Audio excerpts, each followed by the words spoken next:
G'day and welcome to Aussie Vision. I'm Dale, and today I am joined by Eurovision royalty, an Australian legend, the one and only Dami Im. Welcome to Aussie Vision, Dami. Hello, thank you, Dale. Always my pleasure. Thank you for joining us today. Now, look, you've obviously recently released your book, Dreamer, which I have right here. I have read it, and it really is a fantastic and insightful read, and not just on Eurovision. So my first question is a pretty simple one. Why did you decide to write the book, and why now? So over the years, I've had opportunities to tell my stories in my shows. I always share, stories behind my music. And so I get to talk a lot, but I never got to speak about my life in full. And also there were some things that I previously couldn't talk about because of circumstances with my label, and it's very complicated. And I've been waiting for the day where I could talk about that stuff in full. I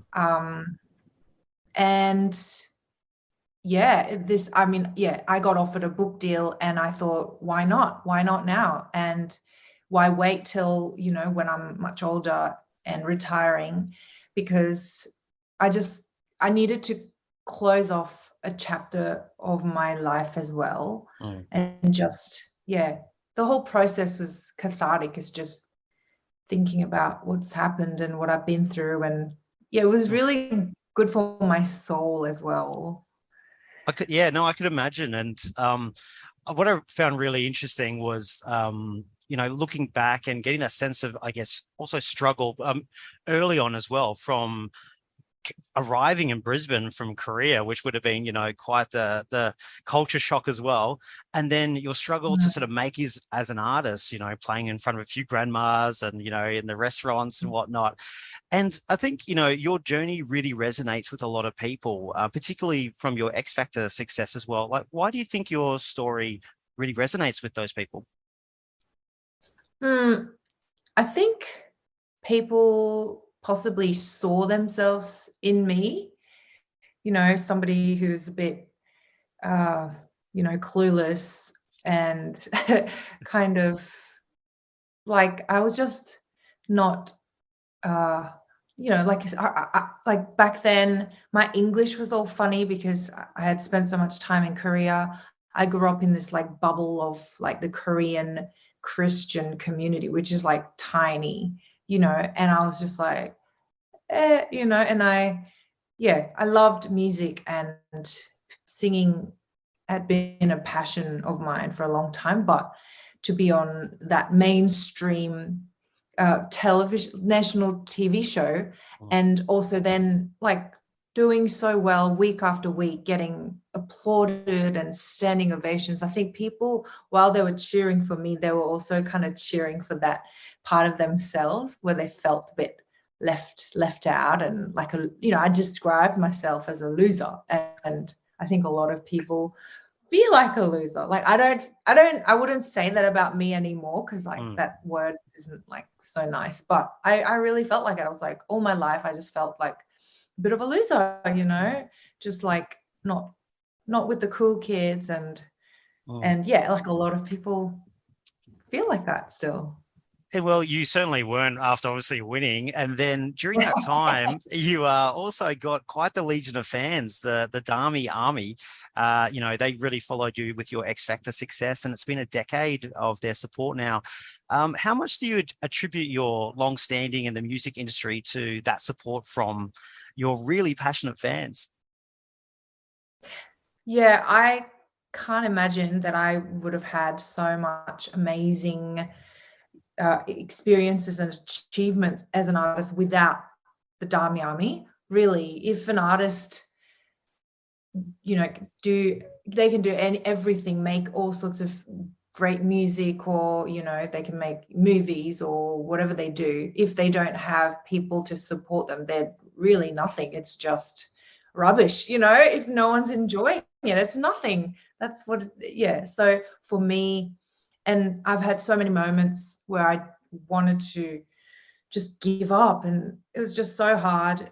I have had so, you know, some quite traumatic experiences as well in the music industry, and without knowing that they were there for me and waiting for me to make more music for them, I've honestly probably would have given up during it, and I'd be just home wondering what to do next, what to eat. Well, glad that we had the support from them for you. And look, I think they obviously had a really big role to play in you getting the Eurovision gig, other than your amazing talent, of course. So talking about Eurovision now, because look, you know, we're going to talk about it. It's Aussie Vision, right? Yep. Get to the good part. No, it's all good. But I think it's like, I really noticed throughout the book that you'd entered so many like competitions from a young age. You know, you won the X Factor, and you talked about having this extreme kind of athlete-like focus in Stockholm. To me, it sounds like you're a very competitive person. Is that true? And if so, did that help for Eurovision?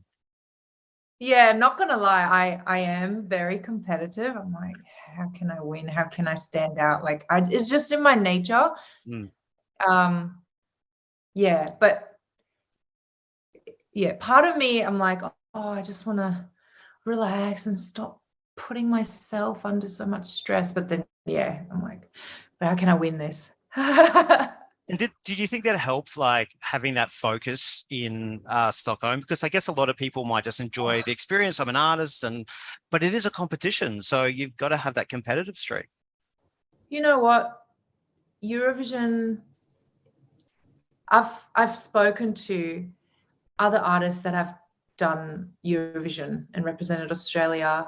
You know, some of the most seasoned artists, so experienced, and they all tell me just how stressful the whole thing is. It's not like any other, you know, concerts or TV experience. It's just, there's so much pressure. There's just something about it. It makes everyone just, you know, shake at their knees. Like, it's just, it's scary.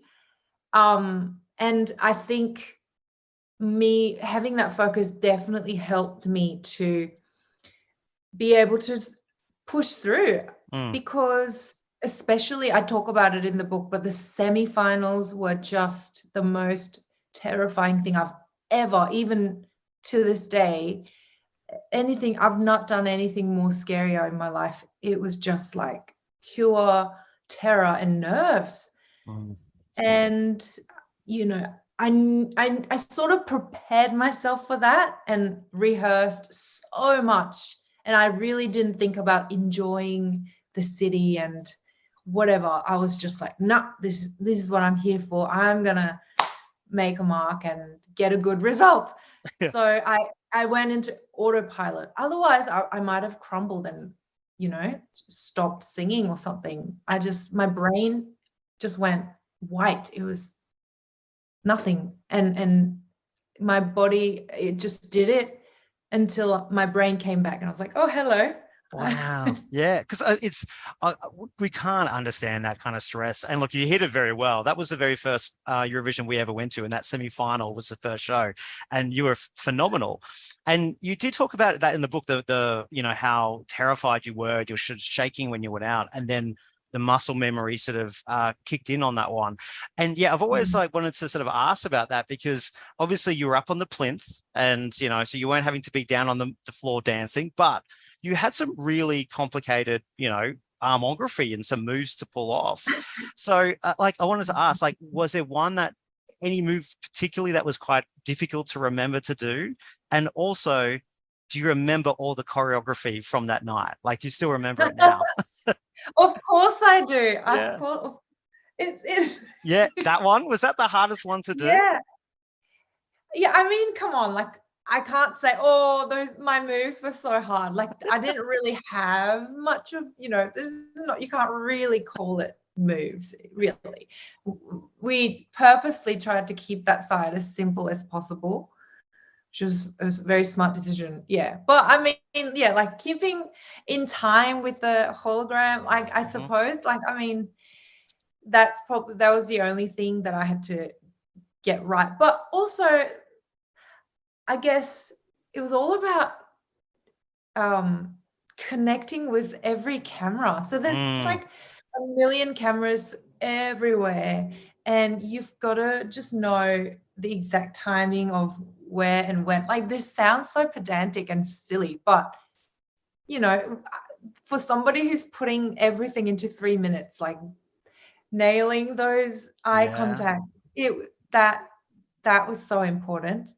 And of course, the singing, it had to be just perfect and not shaky, or my breath and doing all that, and just trying to connect through the camera lens and sort of going, vote for me, Yes. that was what it was. Yeah. Hypnotizing.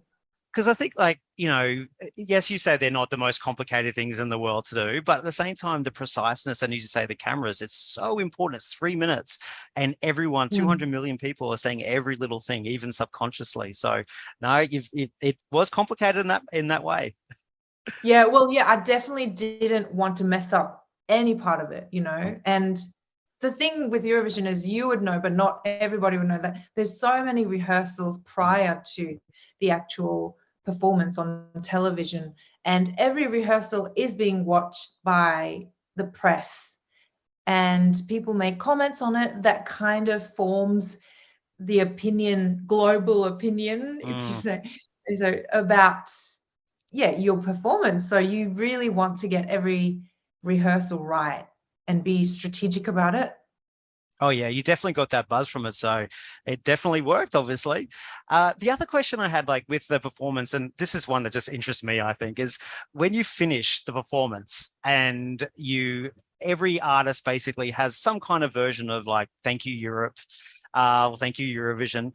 Did you plan what you were going to say at the end of it, or did it just sort of come out at the end? I think I must have not planned properly, because I was like, thank you, Stockholm. Or did I say thank you, Sweden, or something in the semis? In the semi, I think, yeah. Thank you, Yeah. Yeah, because I was just like, looking at the crowd. I just had the best crowd ever. And then afterwards, Paul Clark was like, next time, say Europe. It's like, oh, shit. Yeah.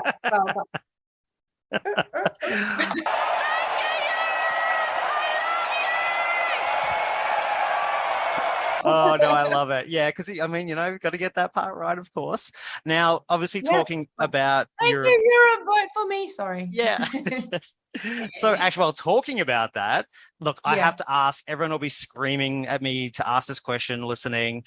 Eurovision 2023. What's happening? Are you going to do it again? Do we know? Are there any chats? What's going on? Give us the goss. Gosh, Dale, it's been so many things that have been happening behind the scenes, and I was definitely going to announce that I was going to be part of Australia Decides next year. We all thought it was going to happen up until when you found out, pretty much. Yeah. So then so no Australia Decides next year. I was willing to, go against whoever was going to enter, and even if I don't get through, I was just going to pour everything into that. So now everything's up in the air. I don't know what's happening, and SBS will make the decision. Of course, yeah. So no one knows who's going at this point. That I can tell you. No one knows. But I was going to go into Australia Decides, so I'm still kind of waiting to see if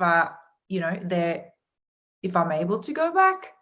But I announced that I was going to come back in 2020 for 2021. Come on, like how many more years can I do this for?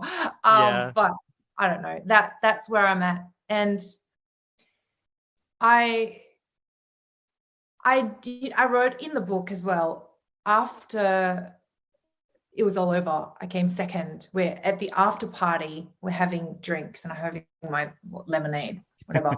And Paul Clark came up to me and said, do you want to do this again next year? And at the time I was like, what? No, man. Like, this is not Too soon. Yeah.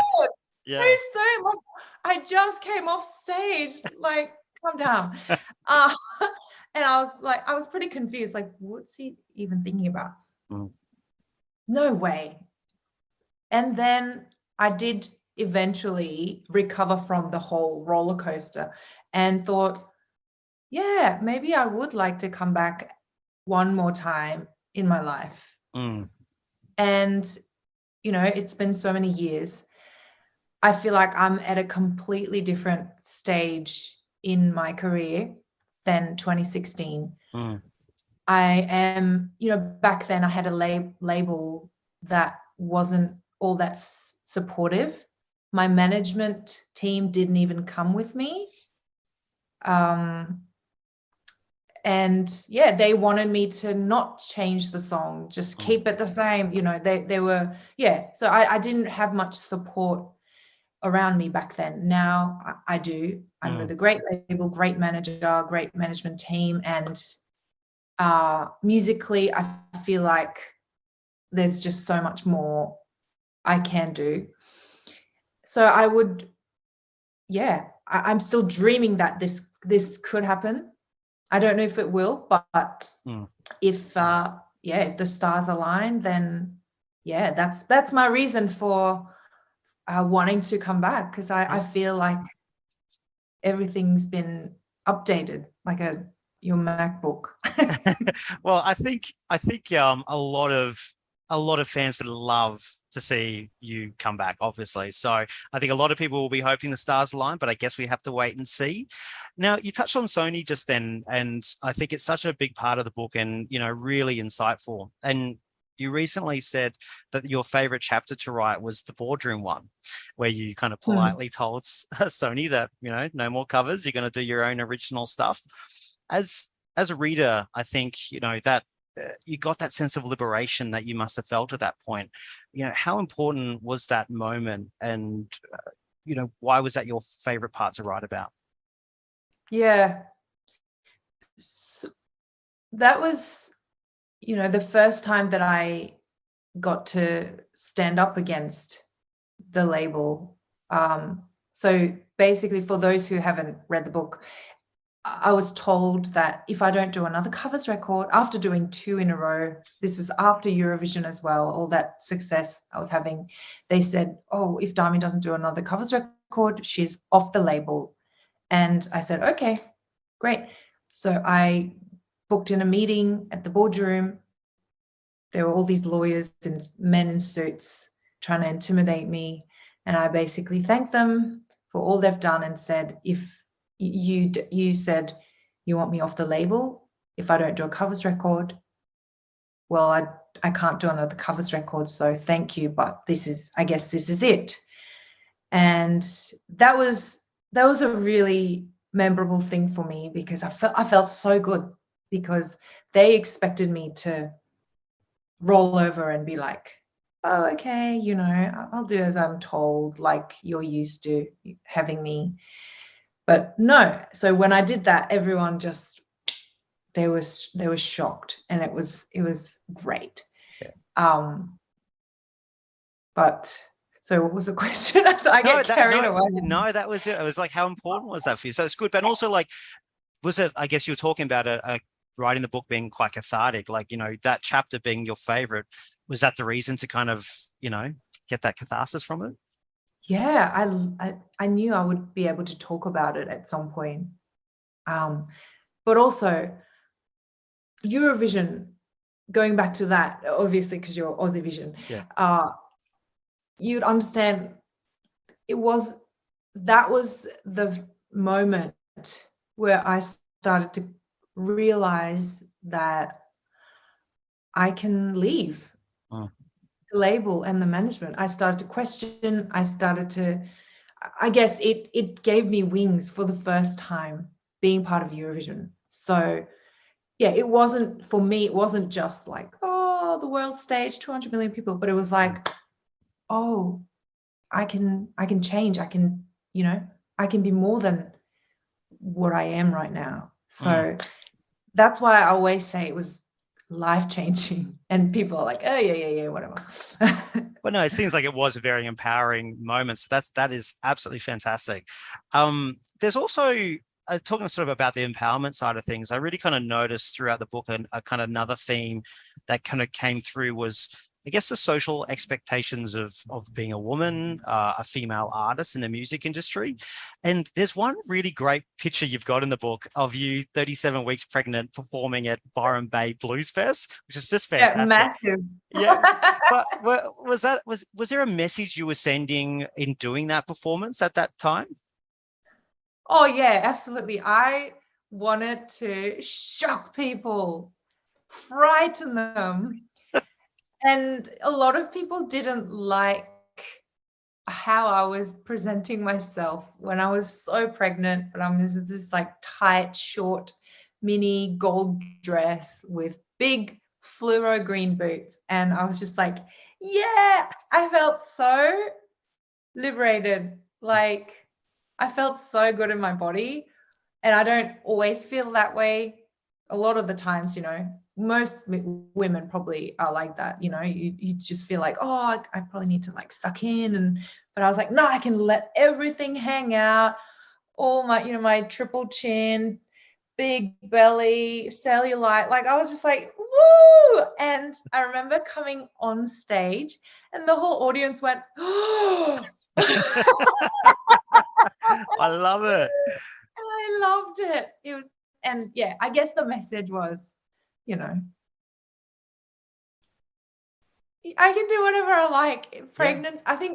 I think people expect pregnant women to be like, you know, wearing like a sundress and you know, those really like pregnancy maternity shoots Yeah.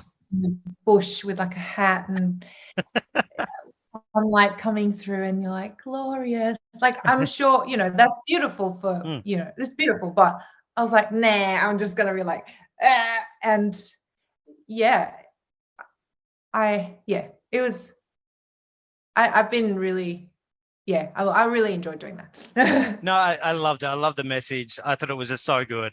And look, you know, number one, of course, congratulations on the birth of your baby, Harry, and also your other birth of your book as well. It's like you've had 2 babies in 1 year. So phenomenal stuff. So you've done amazing, and everyone should go and read it, because what we've touched on Eurovision today is only a small part. There's so much. I could talk all day about it, but we want people to go and read the book as well, not tell them everything. So look, thank you so much for joining us, Dami, today. It's been really insightful. Let's wait and see what happens with Eurovision for next year. But it doesn't matter regardless. I love keeping updated by watching your channel, so keep it up for all of us Eurovision tragics. No, it's a pleasure. Thank you so much, and thanks for joining us. Catch you later. Thanks, Dale. Bye.